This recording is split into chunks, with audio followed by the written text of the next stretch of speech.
Welcome to The Watcher. I'm your cult leader, Tom Pot, and I just watched the pilot, the first episode of Loki. And before I tell you if I did like it, I'm sorry in advance. Why don't you give this video a like? Because I've, of course, burdened with glorious purpose, and that is to go through all these nerdy TV shows that catch your eyeballs and break it down and all that stuff. So please like and subscribe so you get all the Loki stuff and whatever else comes into my head. And with that in mind, let's get into the first episode of Loki, which of course, as I kind of alluded to, is called Glorious Purpose, which is a quote we've heard Loki utter in the past. It was the first thing he said when he got to Earth, basically. And I am burdened with glorious purpose. And he says it a couple of times throughout this episode, and pretty interesting, because this is sort of really taking us from that first Avengers film and kind of going through the motions and letting Loki find his purpose, and certainly kind of finding out who he really is. And that was interesting for a couple of reasons. And in general, I'll give my thoughts on the episode and I'll go into it in a bit more detail, but I liked this episode a lot. Now, at the same point, I wasn't blown away by it, but this was, you know, a classic pilot, and especially a sci-fi pilot, where they have to explain everything. And that was certainly necessary here, because there's a lot going on here. And there was sort of not really a lot of room for anything else as a result. So, yeah, never has something so simple been so incredibly complicated. But anyway, let's go through it. Overall, I didn't really enjoy it, but this is just kind of, you know, laying the ground for much better episodes to follow that are a bit more ambitious, and certainly it seems like it could go the way. But there was a lot of creative ideas I really did like in this episode. So, like I said, they had to sort of remind people. They gave us a flashback of Endgame, which was a flashback to the Avengers, which is, of course, that last we saw Loki, after the battle in New York, had managed to get his hands on Tesseract and disappeared. And now we learned that he's disappeared into the Gobi Desert in Mongolia. Immediately, he kind of seems like he's going to try to rule these Mongolians. And before he can do that, the TVA, the Time Variance Authority, swarm him and basically say, you know, you're in violation. You're coming with us. Straight away, Loki acts a bit of a dick. And that was what was interesting about this episode, was that, you know, I was kind of worried, and I'm not entirely satisfied with the kind of resolution, that, you know, of course, in the Avengers, Loki was like a straight up villain. You know, and of course, he was kind of a campy, goofy villain to a certain degree. But he was not the character that he was, you know, in Infinity War, for example. He wasn't a character that we kind of learned to love, and a sort of character with some redeeming qualities. He was still a bad guy, and they don't shy away from that here. He's still kind of the bad guy when they pick him up.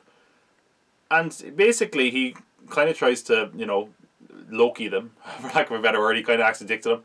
And they immediately use some of their time tricks, which is slapping them, and I think it's at 1/16th the speed. But the pain is in real time, so he's just feeling it the whole time, which is kind of cool. They have a kind of a few other time tricks throughout this. But essentially, they take him away. They reset the timeline in Mongolia, and then they get to the Time Variance Authority, and this is where the rest of the episode takes place. And I think that's interesting because from clips we've seen, the rest of the show is quite ambitious and has quite a big scale, and doing the first episode kind of in this building could make it feel a bit mundane, but I think that, again, there's a lot of stuff to get out of the way here, and for me it really worked. But once he gets there, we get introduced to another time gadget, which I think was called a Time Twister. Yeah, it wasn't called a Time Turner, because that's a Harry Potter thing, right? So they were like, Time Twister, definitely not a Time Turner. Because essentially, Loki has like a restraint around his neck as a prisoner, because he is considered a variant, and anytime he tries to escape, they can just bring him back in time to the point he's standing next to him, so he can't really attack them or anything like that. That will come into play later. Don't worry, I'm not elaborately explaining something that's so minor. You've probably seen the episode anyway, of course, if I'm talking about it. But anyway, when they get here, he's stripped of his Asgardian knife by putting a TVA jumpsuit and signs everything he's ever said, and also denies being a robot. And he basically does the internet captcha test in real life. He's like, I don't know if I'm a robot, but I guess not. And yeah, you know, a classic sci-fi fare. it felt very Rick and Morty-ish, and of course, Michael Waldron is heavily involved in this show, who was a writer on Rick and Morty, and also a writer's assistant on Community. So it definitely did have that tone, and it seems like he was the right person for the job. He's of course writing Doctor Strange in the Multiverse of Madness as well. So hopefully this can stick the landing, and it means good things for Doctor Strange. So with all that said, I guess it would be an exposition dump, explaining the basics of time, and they drop in a lot of Easter eggs here with a character of Miss Minutes, I guess, voiced by Tara Strong, who often voices a lot of DC characters, but here she is. This is a character that we kind of saw pop up in the posters, and we're like, okay, that's interesting. Definitely a character going to mark the hell out of. So this is like, basically, if I could give this equivalent, this is like Mr. DNA in Jurassic Park. A strand like me is a blueprint for building a living thing. And she goes all into what the hell is going on, which is very important, I'm guessing, as we go forward. Basically, there's a timekeepers. Jeez, I wish I could go back in time and get that right. Maybe I will. Timekeepers reorganize the multiverse into one sacred timeline, and they preserve the flow of time into one consistent stream, essentially. In other words, if there's a load of branches, they stop that from happening. And if you deviate from that, you're a variant. So, of course, that's what Loki is, as I mentioned. So, these are the time variance authority. They stop them from being variants in the time stream. Okay? They also kind of dropped that, doing so will create a Nexus event. As I mentioned, the Nexus... I mentioned this in the WandaVision thing because I think we had a commercial for Nexus. But essentially, Nexus Gateway is where, like, we have the branches to a load of different multiverses. And they say, basically, if you become a variant, it creates a Nexus event leading to a potential creation of another multiverse. Okay, so a lot of hints here. Again, some of these could just be, a wink to the comic fans, just laying potential groundwork. Marvel always do that. They'll drop like a million different things, and then they might pick up on a few of them later. There's potential here for like different versions of characters, seemingly. So we could have like, I think there was something like they said was a multiversal conflict. That could be something like a Secret Wars down the line at some point. But certainly the Nexus angle there and the multiverse stuff is certainly going to come to play sooner rather than later. But we will see how much it kind of jumps off the Loki and the Time Variance Authority stuff. But all the same, a lot of interesting stuff here where they plant the seed of. Again, I don't think it's necessarily massively important whether you follow it or not. I think this is just kind of there if you want it. Basically, all you have to know is they're keeping the strand of time. That was the thing they really focused on, not the rest of the stuff, which makes me believe that a lot of stuff that isn't really necessarily going to pay off here, and then you'll probably get massively explained again whenever we do come across it, so I wouldn't worry. So, Loki has to stand trial for this, for his offense of basically messing with the time stream, I guess. And his judge is Gugu Mbatha-Raw, who they do not give a character name, unless I didn't catch it. Her character is Ravonna Renslayer, who's often the partner of Kang the Conqueror. Kang the Conqueror is like one of the major comic villains. It's one that people are always saying could be a character in an Avengers sequel at some point, and he's very time focused. So he is going to appear in Ant-Man and the Wasp: Quantumania. So will we get an introduction from here? Possibly not, but it'll be interesting to see if that character that's being played by Gugu Mbatha-Raw, Ravonna Renslayer, is going to factor in, how she will factor in.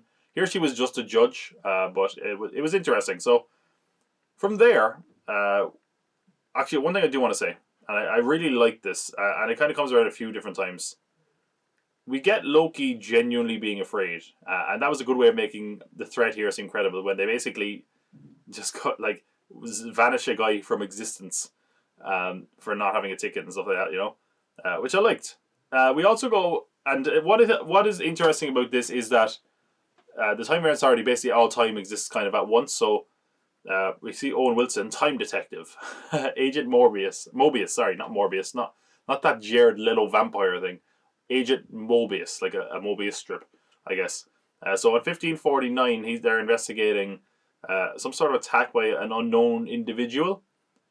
And this was in somewhere in France, I think, or at least I spoke French. I can't remember, I didn't write it down because, it was only a short scene.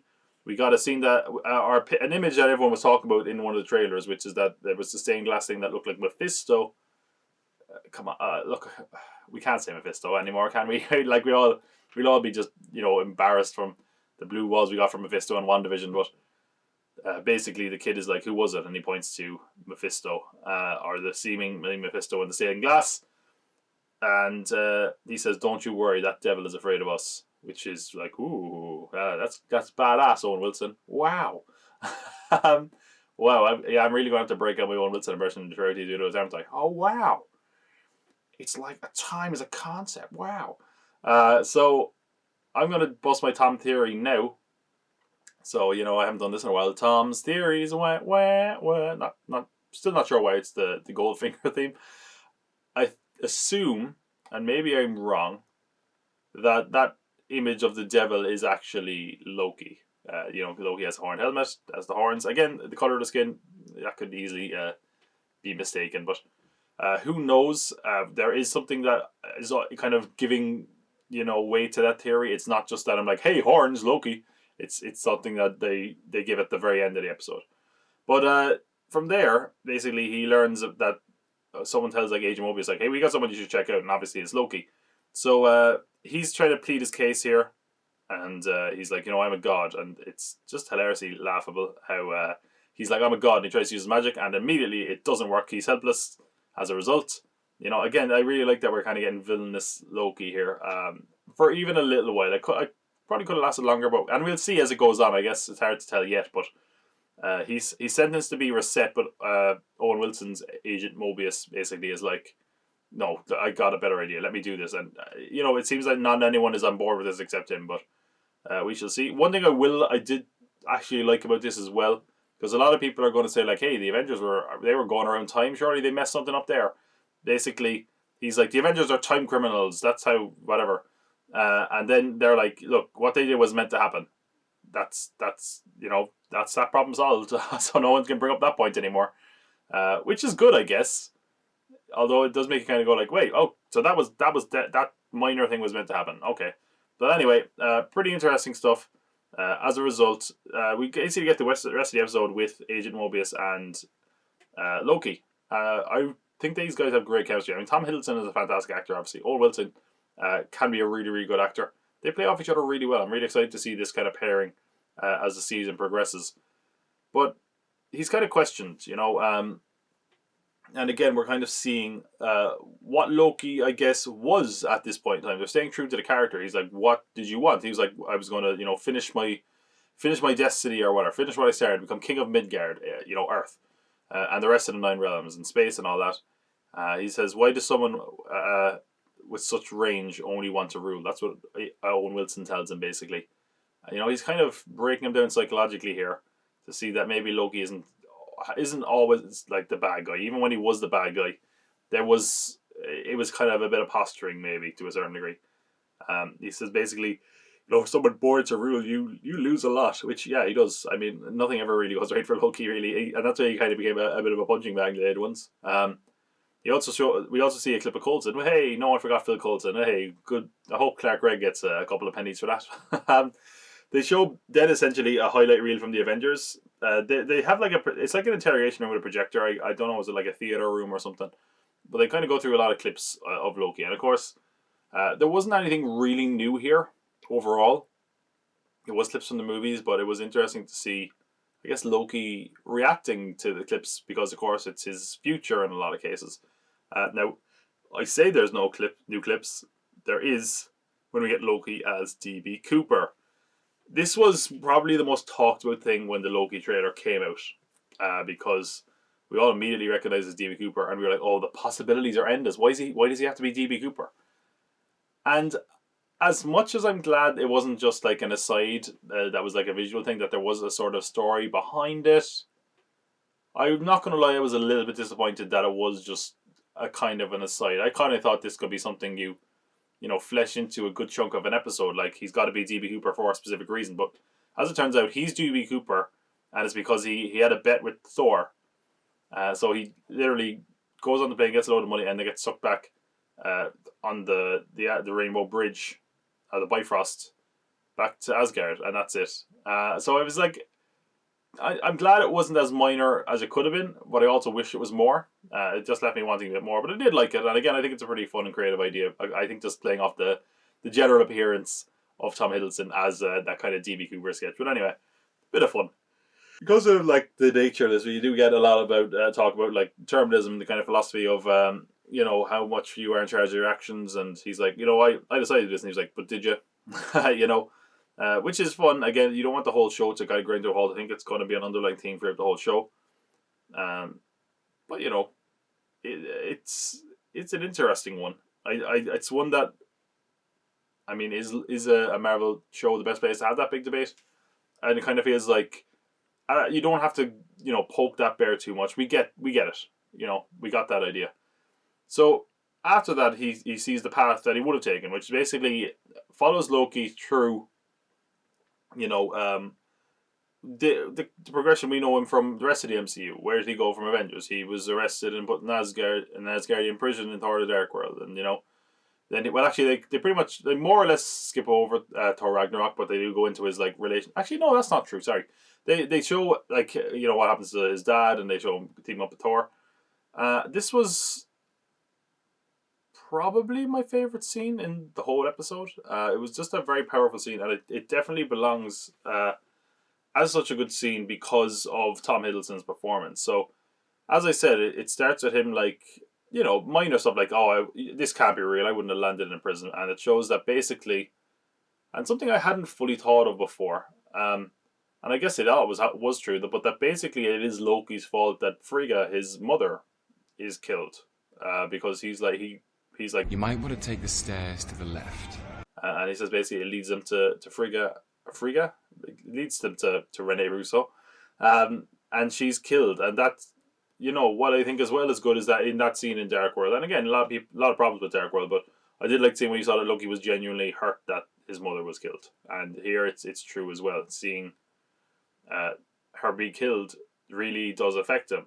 And it was a powerful scene, and I think it was an excellent scene, but I just feel like they had to kind of bring Loki back to a sort of more heroic, less villainous center for the show, and they kind of did it very quickly, which I'm okay with. But again, I would have liked if we got a little bit more villainous, and again, it's too close to call. It's too early yet to fully realize that. Of course, we get the scene where Odin dies, and he says, he calls him his son, which also moves him. Sees him side by side with his brother, and they kind of cut out a few a few things. It's a bit cherry picked, but Loki is kind of moved by the members of his family, and he's very touched emotionally. And then he sees that he dies at the hands of Thanos, which is kind of important, I think, later on, as we'll get to. So, with all that, when Mobius is like in the room, he goes to talk to an agent, being like, "Look, you should not reset Loki. I'm getting somewhere." But as it turns out, Loki has lifted the time twister. Time twister, that's what it's called, I think. I nearly said time turner. That's why I'm confused. The time turn. Damn it, time twister. Fuck. I have to rewind again.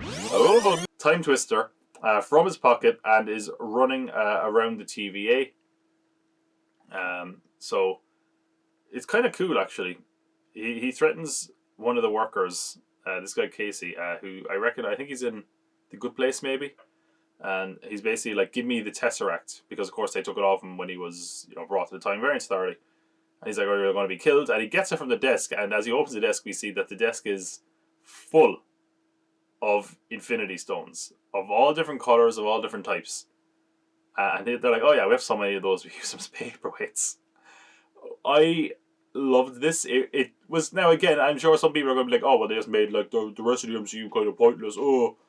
But I think it does a great job in just showing the scale and kind of power and magnitude of the Time Variance Authority, and I think that really worked. And as we move into this new phase of Marvel stuff, I thought that was a very interesting idea. And sure, I'm sure there's ways you could probably nitpick this and say, well, is there not a way you could give the Soul Stone, to Black Widow and bring her back? But again, you're not meant to mess with time, so I guess it makes sense. But this is sort of the turning point for Loki, where he's basically like, is this the greatest power in the universe? You know, not being a king, but you know, and again, I think coming back to the scene where he sees himself get killed by Thanos. Look at all Thanos did with all those Infinity Stones, and here they have way more Infinity Stones, and you know, he can actually change things. He's more powerful than kind of anyone to a certain degree.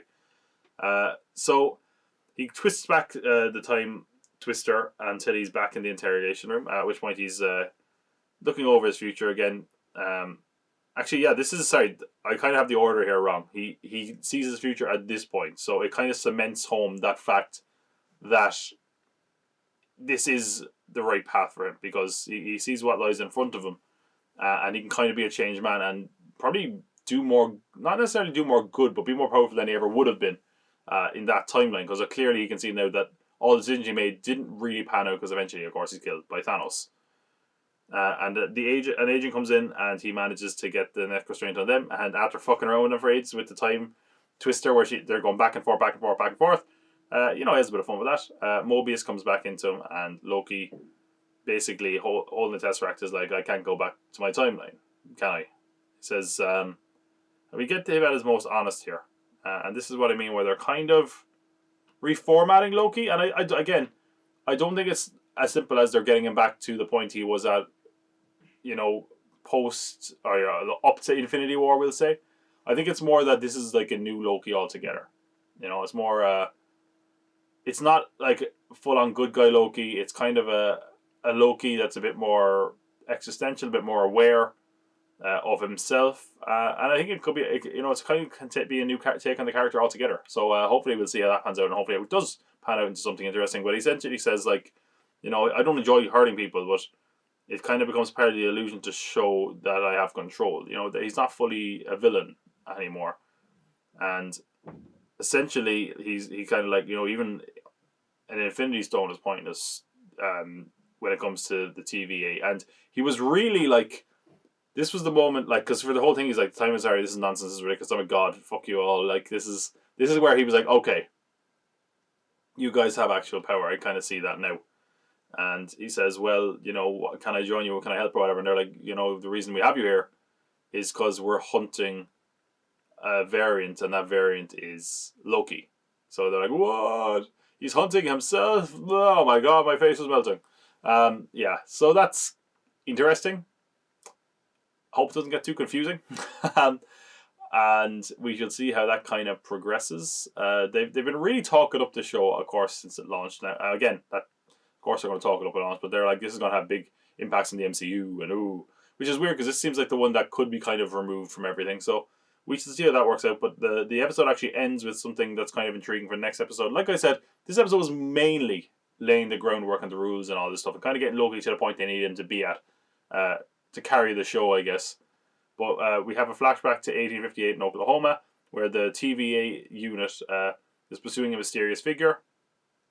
And seemingly, we don't see who it is. It's seemingly Loki, who, because this follows on the heels of him saying they're chasing a Loki, and he burns them all to death. Which, a couple of things, I'm like, Time Variance Authority, they just showed how badass they were and interesting, and then they all just burned from like a lamp. So I'm like, oh, okay. We don't see that it's Loki. Could it be a misdirect? Possibly.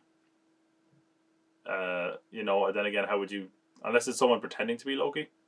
I don't know. Again, the fire element could possibly be like the Mephisto thing, and this is why they would confuse Mephisto with Loki, or maybe vice versa. I don't know. But yeah, interesting first episode. I thought aesthetically the show looked very good. The sets and the stuff. There was one shot of like all the kind of Time Variance Authority, the inner workings of it. I guess that was gorgeous to look at. It was a really interesting looking show. Again, the lighting is perhaps a little bit dull and washed out, but I think that is okay. I mean, a lot of the other stuff has been fairly colourful in the Marvel universe, so I'm okay with this being a little bit washed out. And I think it'll change entirely when they go somewhere that is a bit more fantastical. But it definitely had a very interesting vibe. It's kind of like a Doctor Who, Rick and Morty kind of thing.